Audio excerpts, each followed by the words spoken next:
సిక్కుముళ్ళు గప్పి రంగులీనుతున్న లోకమంటే పెద్ద నాటకమే తెలియకనే సాగే కథనం.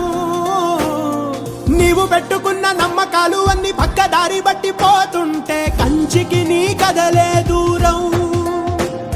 నీ చేతుల్లో ఉంది సేతల్లో చూపించి ఎదురేగి సాగాలిగా. రేపేటవులో తేలాలంటే నువ్వెదురు చూడాలిగా. ఓటు పోటు గుండె